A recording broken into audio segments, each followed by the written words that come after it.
ইসরায়েলের জন্য সব হুমকি গুড়িয়ে দিয়েছি, এমনটাই মন্তব্য করেছেন ট্রাম্প।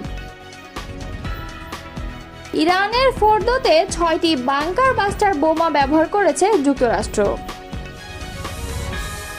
মির্জা ফখরুলের নেতৃত্বে আজ চীন যাচ্ছে বিএনপি প্রতিনিধি দল।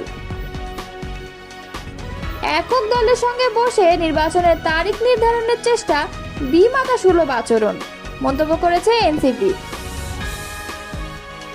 এতক্ষণ শুনছিলেন সংবাদ শিরোনাম, এবারে বিস্তারিত। মার্কিন প্রেসিডেন্ট ডোনাল্ড ট্রাম্প বলেছেন, ইরানে হামলার মাধ্যমে আমরা ইসরায়েলের প্রতি সব হুমকির অবসান ঘটিয়েছি।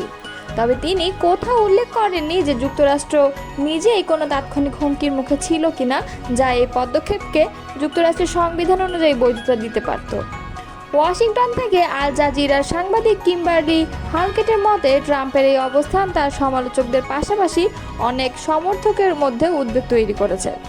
শনিবার রাতে ইরানের 3টি পারমাণবিক স্থাপনায় সফল বিমান হামলা চালানোর পর ট্রাম্প তার বক্তব্যে যুক্তি দিয়ে বলেন, ইরান হলো মধ্যপ্রাচ্যের সন্ত্রাসী প্রবণ চক্রের কেন্দ্র, যারা আমেরিকার মৃত্যু চায় বলে চিৎকার করে বেড়ায়। কিন্তু কিম্বারলি হালকেট বলেন, এ ধরনের স্লোগান যতই ঘৃণামূলক হোক, সেটা যুক্তরাষ্ট্রের প্রতি তাৎক্ষণিক সামরিক হুমকি প্রমাণ করে না। ট্রাম্প আরও বলেন, অনেক মানুষ ইরানের ঘৃণার কারণে মারা গেছে, তবে তিনি নির্দিষ্ট করে বলেননি যে এদের মধ্যে আমেরিকানরা ছিলেন কিনা। তিনি জানান, বর্তমানে আরও হামলার পরিকল্পনা নেই, তবে হুঁশিয়ারি দিয়ে বলেন, ইরান যদি আবার আলোচনার টেবিলে না ফেরে এবং পারমাণবিক কর্মসূচি বন্ধের চুক্তি না করে, তাহলে ভবিষ্যতে হামলা হবে আরও বড় এবং আরও সহজ। এরপরেই ট্রাম্প তার সবচেয়ে বিতর্কিত বক্তব্যটি দেন। তিনি বলেন, আমরা ইসরায়েলের প্রতি সব হুমকি মুছে দিয়েছি, কিন্তু তিনি এটা বলেননি যে আমরা যুক্তরাষ্ট্রের প্রতি হুমকি সরিয়েছি।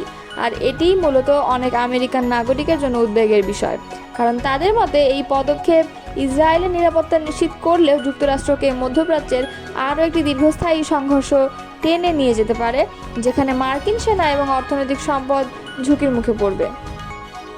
ইরানের 3টি পরমাণু কেন্দ্র লক্ষ্য করে হামলা চালিয়েছে যুক্তরাষ্ট্র। দেশটির প্রেসিডেন্ট ডোনাল্ড ট্রাম্প এ তথ্য জানিয়েছেন।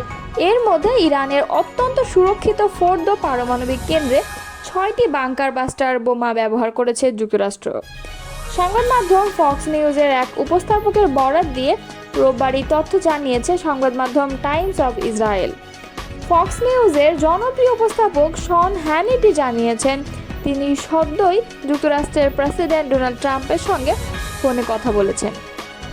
ট্রাম্প তাকে জানিয়েছে, ইরানের পাহাড়ের নিচে থাকা গোপন ফোর্দো পারমাণবিক স্থাপনায় যুক্তরাষ্ট্র 6টি বাংকার বাস্টার বোমা ব্যবহার করেছে।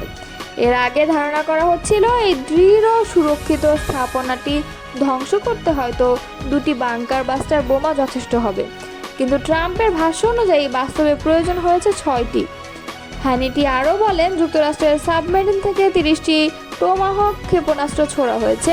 নাতাঞ্জ ও ইস্পাহান অঞ্চলের পারমাণবিক স্থাপনাগুলোকে লক্ষ্য করে ওই ক্ষেপণাস্ত্রগুলো ছোড়া হয়। সাবমেরিনগুলোর অবস্থান ছিল প্রায় 400 মাইল দূরে। এর আগে ইসরায়েল দাবি করেছিল, গত 13 জুন ইরানে চালানো তাদের প্রথম হামলায় নাতাঞ্জ পারমাণবিক স্থাপনাটি ব্যাপক ক্ষতিগ্রস্ত হয়েছে। প্রসঙ্গত, ফোর্দো ও নাতাঞ্জ এই দুটি পারমাণবিক কেন্দ্র ইরানের অন্যতম গুরুত্বপূর্ণ ইউরেনিয়াম সমৃদ্ধকরণ স্থাপনা। যুক্তরাষ্ট্র ও ইসরায়েল বহুদিন ধরে এই দুটি কেন্দ্রকে ইরানের পারমাণবিক কর্মসূচির মূল ভিত্তি হিসেবে দেখে আসছে। আর বাংকার বাস্টার বোমা হলো এমন এক ধরনের শক্তিশালী অস্ত্র, যা মাটির নিচে বা পাহাড়ের নিচে থাকা কংক্রিট সুরক্ষিত ঘাঁটিগুলো ধ্বংস করতে ব্যবহৃত হয়। ইরানের 3টি পরমাণু কেন্দ্র লক্ষ্য করে হামলা চালিয়েছে যুক্তরাষ্ট্র। রাতের আধারে দেশটির ফোর্দো, নাতাঞ্জ ও ইস্পাহানের পারমাণবিক স্থাপনায় যুক্তরাষ্ট্র এসব হামলা চালায়। আর এই হামলা চালাতে যুক্তরাষ্ট্র ব্যবহার করে অত্যাধুনিক B-2 স্টিলথ বোমারু বিমান। এসব বিমানগুলো যুক্তরাষ্ট্রের মিসৌরি অঙ্গরাজ্যের ঘাঁটি থেকে উড্ডয়ন করে এবং একটানা প্রায় 37 ঘন্টা উড়ে ইরানের 3টি পারমাণবিক স্থাপনা হামলা চালায়। রোববার এই তথ্য জানিয়েছে সংবাদ মাধ্যম নিউ ইয়র্ক টাইমস। মার্কিন এই প্রেসিডেন্ট সংবাদ মাধ্যমটিকে বলেছেন, নাম প্রকাশ না করার শর্তে একজন মার্কিন কর্মকর্তা জানিয়েছেন, রোববার ভোরে ইরানের পারমাণবিক স্থাপনায় আঘাত হানা B-2 বিমানগুলো মিসৌরিতে তাদের ঘাঁটি থেকে উড্ডয়নের পর প্রায় 37 ঘন্টা ধরে অবিরাম উড়েছিল এবং আকাশে থাকা অবস্থায় বেশ কয়েকবার জ্বালানি নেয়। তথ্যের সংবেদনশীলতার কারণে নাম প্রকাশ না করার শর্তে তিনি এসব তথ্য জানিয়েছেন বলেও জানিয়েছে নিউ ইয়র্ক টাইমস। এর আগে ইরানের 3টি পরমাণু কেন্দ্র লক্ষ্য করে হামলা চালায় যুক্তরাষ্ট্র। দেশটির প্রেসিডেন্ট ডোনাল্ড ট্রাম্প এ তথ্য জানিয়েছেন। এর মধ্যে ইরানের অত্যন্ত সুরক্ষিত ফোর্দো পারমাণবিক কেন্দ্রে 6টি বাংকার বাস্টার বোমা ব্যবহার করে যুক্তরাষ্ট্র। চীন সফরে যাচ্ছে বিএনপি প্রতিনিধি দল। চীনের কমিউনিস্ট পার্টির আমন্ত্রণে বিএনপি মহাসচিব মির্জা ফখরুল ইসলাম আলমগীরের নেতৃত্বে দলটির 9 সদস্যের উচ্চ পর্যায়ের প্রতিনিধি দল দেশটিতে সফর করবে। আজ রাতে প্রতিনিধি দল চীনের উদ্দেশ্যে ঢাকা ত্যাগ করবে বলে জানিয়েছে বিএনপি মিডিয়া সেলের সদস্য সাইরুল কবির খান।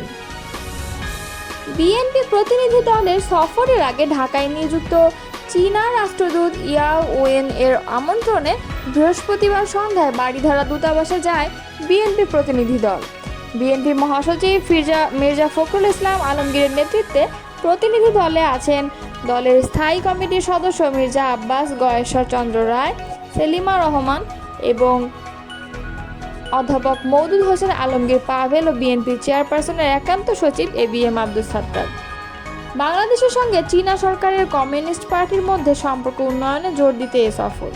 এর আগে গত মাসের শেষ দিকে চীনের কমিউনিস্ট পার্টির আমন্ত্রণে বেইজিংয়ে একটি আন্তর্জাতিক সম্মেলনে অংশ নেয় বিএনপির একটি প্রতিনিধি দল। সফরকালে প্রতিনিধি দল চীনা সহ দক্ষিণ পূর্ব এশিয়া, উত্তর পূর্ব এশিয়া এবং দক্ষিণ মধ্য এশিয়ার বিভিন্ন দেশের রাজনৈতিক দলের প্রতিনিধিদের সঙ্গে সংলাপে অংশ নেন। রোববার সকালে বিএনপি জাতীয় নির্বাহী কমিটির সদস্য মোহাম্মদ সালাউদ্দিন খানের নেতৃত্বে 3 সদস্যের প্রতিনিধি দল অভিযোগটি দায়ের করেন। এতে ক্ষমতাচ্যুত প্রধানমন্ত্রী শেখ হাসিনাকে প্রধান আসামি করা হয়েছে। এছাড়াও সাবেক 3 প্রধান নির্বাচন কমিশনার, অন্যান্য কমিশনার ও সচিব সহ 19 জন এবং অজ্ঞাতনামাদের বিরুদ্ধে ব্যবস্থা নিতে নির্বাচন কমিশনে অভিযোগ দিয়েছে বিএনপি।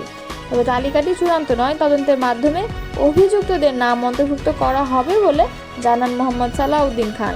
তিনি আরও জানান, যারা নির্বাচন পরিচালনা করেছেন সেসব জেলা ও উপজেলা পর্যায়ের কর্মকর্তাদের অন্তর্ভুক্ত করা হবে।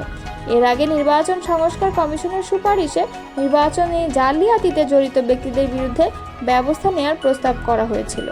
জাতীয় নাগরিক পার্টির যুগ্ম আহ্বায়ক আরিফুল ইসলাম বলেছেন, একক দল বা ব্যক্তির সঙ্গে বসে নির্বাচনের তারিখ সুনির্দিষ্ট করার চেষ্টা করা অন্য রাজনৈতিক দলগুলোর প্রতি বিমাতা সুলভ আচরণ। তিনি বলেছেন, জাতীয় ঐক্যমত্য কমিশন অভিভাবকের জায়গায় দায়িত্ব পালন করে সবার আকাঙ্ক্ষা পূরণে কাজ করবে বলে প্রত্যাশা তাদের। শনিবার রাজধানীর সেগুনবাগিচায় ঢাকা রিপোর্টার্স ইউনিটির শফিকুল কবির মিলনায়তনে বিপ্লবী ওয়ার্কার্স পার্টির 21তম প্রতিষ্ঠাবার্ষিকী উপলক্ষে আয়োজিত পুনর্মিলনী অনুষ্ঠানে এই কথাগুলো বলেন আরিফুল ইসলাম। এনসিপি যুগ্ম আহ্বায়ক বলেন, রাষ্ট্রের বর্তমান সংকট কোনো একক রাজনৈতিক দল দিয়ে সমাধান সম্ভব নয়। এই সংকট কেবল ক্ষমতা হস্তান্তরের নয়, বরং একটি দীর্ঘদিন ধরে চলা রাজনৈতিক ও প্রশাসনিক সংস্কৃতির ব্যর্থতার ফল। জাতীয় ঐক্যমত্যের ভিত্তিতে একটি অন্তর্বর্তী জাতীয় সরকার গঠন করে গণপরিষদ নির্বাচনের প্রস্তুতি নেওয়ার আহ্বান জানান আরিফুল ইসলাম। তিনি বলেন, একই সঙ্গে প্রয়োজন গণভোট, যাতে জনগণ সরাসরি মতামত প্রতিফলিত হয়।